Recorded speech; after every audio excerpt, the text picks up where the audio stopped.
Welcome back to another episode of What's in the Night Sky, sponsored by Squarespace. And coming up this month, we have the winter constellations dominating the night sky, so we need to make the most of those whilst we still can. It's a good time of year to see and photograph the Zodiacal Light. We also have the Alpha Centaurid meteor shower. Venus is at its brightest, and Mercury reaches greatest western elongation. But first things first, let's take a general look at the northern hemisphere night sky. Facing north towards the evening skies, as the sun sets, you'll notice Ursa Major quite high now in the northeast and rising higher as the night goes on, so getting more and more difficult to photograph it with some nice foreground interest. But we do have Draco the Dragon snaking across the northern horizon, although the stars of that constellation are not quite as obvious as Ursa Major. Swinging towards the north-northwest, I'm just going to turn off the light pollution effect of the moon, and you'll see the Cygnus region of the Milky Way low on the horizon in the north-northwest shortly after sunset. And as time goes on, that comes down to the northern horizon. So this is a really good opportunity for a deepscape image where you capture a deep sky object with some foreground interest. So you've got the North American nebula, the Sada region of Cygnus, so quite an interesting opportunity there this month. And as I zoom out a bit more, you'll see Cassiopeia quite high in the northwest, and that comes down and down and down, lower, closer to the horizon. And you also have Andromeda, the spiral galaxy, not too far from Cassiopeia, and that will show up even in your wide-angle photographs. So you got a nice faint section of the Milky Way running through Cassiopeia, and the spiral galaxy Andromeda. So some nice northwest composition opportunities this month. There's not a great deal going on in the west this month, so I will skip and just sort of face south, and what you'll see is, of course, the winter constellations already in the sky in the south-southeast. So the winter circle, or the winter hexagon, which is made of Sirius from Canis Major, Procyon from Canis Minor, Castor and Pollux of Gemini, Capella from Auriga, Aldebaran from Taurus, and Rigel from Orion, all together make the winter circle. If I just turn the effect of the moon off again, on dark nights you will be able to see a faint region of the Milky Way running through the winter circle there. That region of the night sky now comes up into the south. When things cross the southern meridian, that's when they reach their highest point in the sky. So there's plenty of good star tracker targets here, plenty in Orion, which we talked about last month. Pleiades, a really good beginner target. There's the Rosette Nebula, which I will talk about shortly, because that's our star tracker target of the month. You also have Praesepe, an open star cluster in Cancer as well. So really, really beautiful region of the night sky. Make the most of it whilst you still can. Facing east in the evening skies, you'll notice Leo, the lion, rising from the east, so a sign that spring is on the way. And as we come past midnight, you'll notice Vega, a very bright star in the constellation Lyra, rising into the northeast. And that brings with it the Cygnus constellation and the Cygnus region of the Milky Way. As we get closer and closer to the pre-dawn hours, the Great Rift of the Milky Way starts rising in the east as well. So this is not a bad opportunity for a Milky Way arch, very low on the horizon. And I'm just going to turn the effect of the light pollution on, because what happens before the Milky Way core rises, the sun comes up, and unfortunately we can't see the Milky Way core. But stay tuned for next month's video where the Milky Way core will return. Now, facing east in the pre-dawn hours before sunrise, we do get a trio of planets. Venus shining incredibly bright, reaching its brightest of its apparition this time round at minus 4.5 in apparent magnitude. And then Mars is in Sagittarius, shining at a more modest plus 1.36. And what you'll notice is Mercury coming closer and closer to Mars and Venus. And till we get to the 16th, which is where Mercury reaches its greatest western elongation. That's the furthest it will be from the sun in the sky. It'll be 26.3 degrees away from the sun on this date. And then as the months go by, Mercury starts to head back towards the sun. But we still have Venus and Mars, of course, and as you can see there, they will be joined by the moon. So this is what you'll see on the 26th. And then on the 27th, you've got a nice sort of stack on top of each other of the moon, Mars, and Venus. Before we move on to the southern hemisphere, a quick message from the sponsors of today's video, Squarespace. Squarespace is the place to host your website or online store. And I speak from personal experience because my website's been with Squarespace for 4 or 5 years now, and I've been a very happy customer. I've recently posted a couple of new blog posts, so be sure to go and check those out. And it's also the place where you can purchase my Astro Workflow Lightroom presets. Not just presets, they help teach you a workflow for editing your Astro images. If you'd like to give Squarespace a try yourself, head on over to squarespace.com/Alan. Start with one of the award-winning templates, customize it to your heart's content, and then when you're ready to go live with your website, use the code Alan for 10% off your first purchase of a website or domain with Squarespace. On to the southern hemisphere, and facing south in the evening skies towards the circumpolar constellations, you notice the large Magellanic Cloud very, very high, small Magellanic Cloud also quite high, but both of them coming down as the night goes on. In the south-southeast, you have this beautiful region of the Milky Way with the Crux constellation, Musca, Carina with the Carina Nebula, real beautiful gems here. And then, of course, the Vela region of the Milky Way, which is very rich in hydrogen alpha emissions. So it looks great with an astro-modified camera. Coming back to the evening skies, this time facing north. And what we call the winter circle is, of course, the southern summer circle. So you've got all of these beautiful bright stars, clusters, nebulae in the north, reaching the highest they will reach in the sky. So really good to get the star trackers out. The Rosette Nebula is here. We'll be talking about that shortly. We've also got the beautiful targets in Orion, Pleiades and Hyades in Taurus, and Praesepe, the cluster in Cancer as well. So a really beautiful region of the night sky. Make the most of it whilst you still can. And as the night goes on, that crosses down towards the western horizon. If I just swing the view around, you'll notice good opportunity for a Milky Way panorama. If I just turn off the effect of the moonlight, yeah.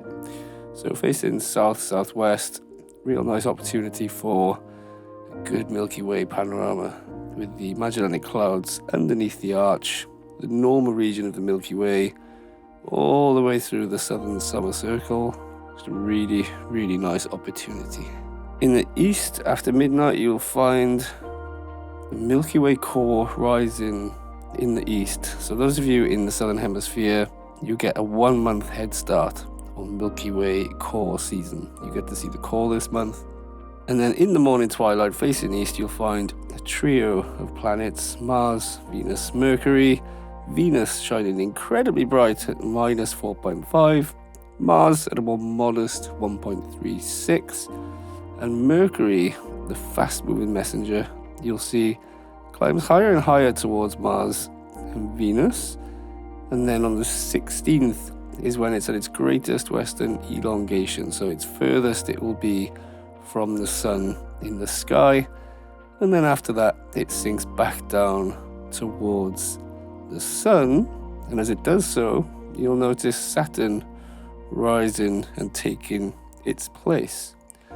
Also on the 28th, really nice photographic opportunity here. Venus, Mars, the Moon, Mercury and Saturn all clustered together in the eastern skies. So really good photographic opportunity.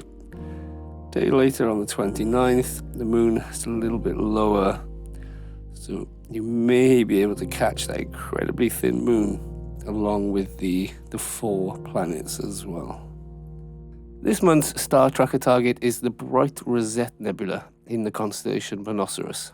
So for those of you in the Northern Hemisphere, it will be crossing high in the south in the late evening skies, and it's found right in the middle of the winter circle asterism, nearly midway between Betelgeuse of Orion and Procyon of Canis Minor. For Southern Hemisphere observers, it will be crossing high in the north in the evening skies. It's a H2 region located near one end of a giant molecular cloud. There's a lot of hydrogen alpha light being emitted, so it's a good target for astro-modified cameras, but having a modified camera is not essential. The open star cluster NGC 2244 in the center is made up of stars that have been formed from the nebula's matter. This is my image here, which I captured through a 400mm lens on a full-frame camera, but I'll put a link to Telescopius' website in the description, which has a lot of useful information, and you can also simulate how big it will look for your camera and lens or telescope, which is pretty awesome. Full moon this month is on the 16th, and it is the snow moon to the Native American tribes, and that's because it's the month where snow is most likely to fall. Yeah, it's as simple as that. After the Quadrantids last month, there's a bit of a drought in major meteor showers until April, but this month we do have a minor meteor shower in the Alpha Centauris. It's active from the start of the month until about the 20th of February, and it peaks on the 8th, where you can expect to see about 5 or 6 meteors per hour, although sometimes, some years, it does get more than that, up to about 20 maximum, but do expect about 5 or 6 an hour during the peak. The Alpha Centauris tend to be very bright, and they also move very fast across the sky as well. The radiant point of the meteor shower is within the constellation Centaurus, and it's right on the southern tip of the constellation. You can see there that the declination of the radiant point is minus 58 degrees. And that heavily negative number tells us that this is a meteor shower that is pretty much exclusive to the southern hemisphere. So if you're in the tropics of the northern hemisphere, you might try your luck sort of facing south, trying to look over the horizon facing south. But generally, this is a meteor shower that heavily favors the southern hemisphere. The moon this year is going to be a first quarter moon, so it sets shortly after local midnight, and that leaves the pre-dawn hours, which is usually the best hours for the meteor shower, nice and dark, perfect observing conditions. So definitely worth getting out there and trying your luck. It's certainly not the best meteor shower of the year, but given the drought we have right now, it's better than nothing. Those of you in the northern hemisphere should start keeping an eye out for the Zodiacal Light, which is a triangular diffuse glow which you'll see emanating from the western horizon in the dark hours after sunset. It's caused by dust in the same plane as the planets, scattering and reflecting the sunlight back into the night sky. Now, because that dust is in the same plane as the planets, the glow is found sort of along the ecliptic, which is the path that the sun and the planets and the moon all follow in the sky. So shortly after the sun sets and it starts to get dark, you'll see a triangular diffuse glow emanating from the path that the sun just followed. At this time of year, in the northern hemisphere, in the evening skies, the ecliptic is very steep against the horizon, which is why it's easier to see at this time of year, because it extends higher into the sky.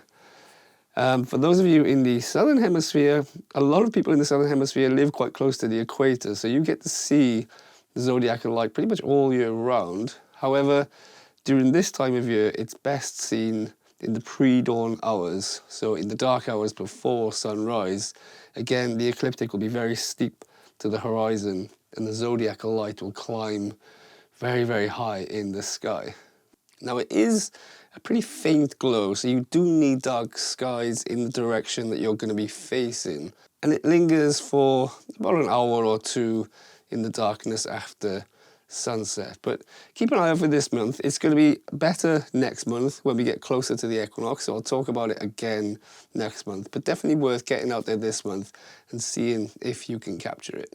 And that's all I've got for you this month, guys. Now on to the hashtag WITNS. For those of you that are new here, every month I set a target subject or theme for people to photograph who then upload their images to Twitter or Instagram using the hashtag WITNS for a chance to win a prize. Third place wins a copy of my Astro Workflow Lightroom presets. Second place wins a What's in the Night Sky t-shirt. And first place wins a photo view photography guidebook of their choice. Last month's theme was Orion. Wide angle, telephoto, Orion Nebula, Horsehead Nebula, absolutely anything to do with the constellation Orion.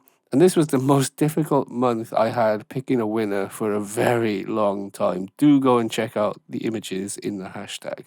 Anyway, in third place was this wild image from Cosi Arca Works in Tenerife, and an image captured with an astro-modified camera, some crazy detail in the hydrogen alpha emissions in Barnard's Loop, and I love this wild foreground with the figures standing there on that jagged peak, and of course Mount Teide in the distance.